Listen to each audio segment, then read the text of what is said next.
President Vladimir Putin has consistently issued strong warnings indicating that Russia stands prepared to deploy nuclear weapons should its existence as a state be jeopardized.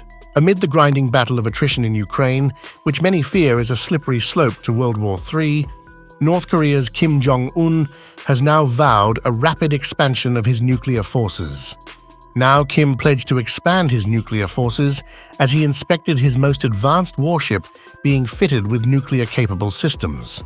Kim's trip to the western port of Nampo coincided with the commencement of the South Korean and U.S. military's annual summer exercise, designed to enhance preparedness in the face of escalating threats from North Korea. The 11-day operation known as Ulchi Freedom Shield, characterized by the Allies as defensive in nature, will deploy a total of 21,000 troops, with 18,000 hailing from South Korea, engaging in both computer-simulated command post activities and real-world training exercises. For years, North Korea has condemned these joint military drills as practice for invasion, and Kim has frequently leveraged these exercises to rationalize his own military maneuvers and testing initiatives focused on advancing his nuclear arsenal. Not just Ukraine, the crisis is seemingly deepening in the Korean Peninsula too. The presence of nuclear weapons and ballistic missiles is integral to the North Koreans' identity and sense of pride. Amid the rapidly evolving geopolitical dynamics, here's all you need to know about tensions in the Korean Peninsula.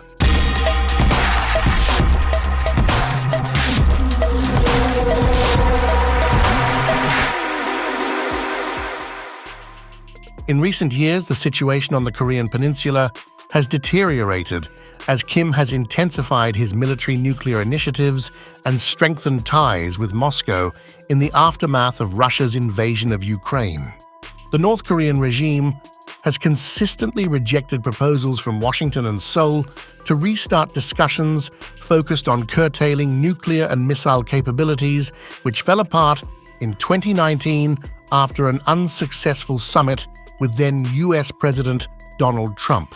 As it stands, the Korean Peninsula exists in a perpetual state of conflict, partitioned by the demilitarized zone into North and South Korea.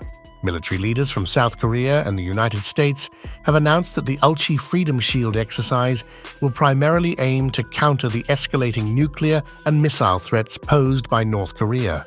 This training initiative will specifically prepare forces to deter the potential use of North Korean nuclear weapons and to effectively respond to missile strikes. Additionally, the exercise will draw on insights gained from recent global conflicts, such as the ongoing war in Ukraine and the tensions between Israel and Iran.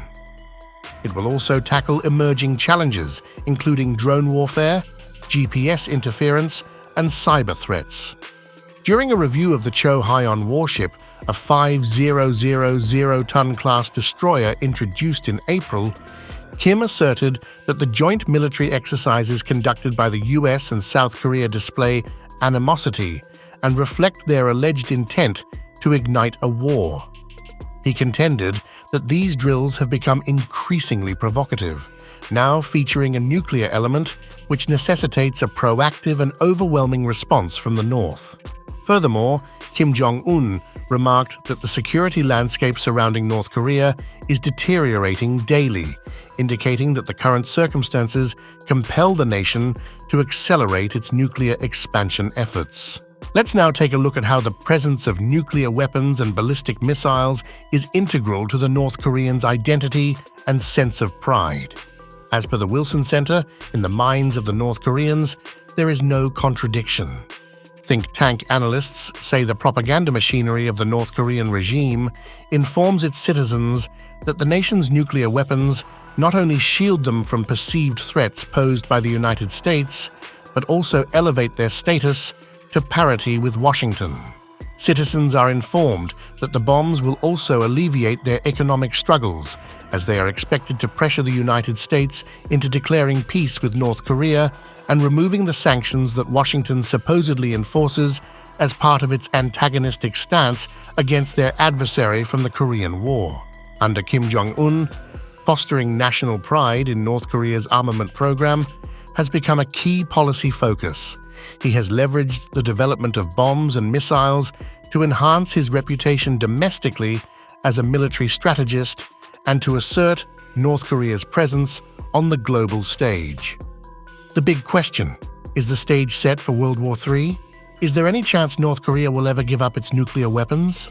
As per the United States Institute of Peace, all the data points over many decades, including North Korea's hostile relationship with the United States and South Korea, its experience of U.S. carpet bombing during the Korean War, the constant threat of a U.S. nuclear attack, the dilapidated state of North Korea's conventional military, the cost-effective nature of investing in nuclear weapons versus conventional military assets, the prestige provided by being one of only 9 countries with nuclear weapons, the experience of other countries being toppled or threatened after giving up their nuclear weapons, the incomparable strength of nuclear weapons as a deterrent, and the general paranoid nature of the Kim regime suggest that North Korea will not disarm in the short, medium, and probably long term.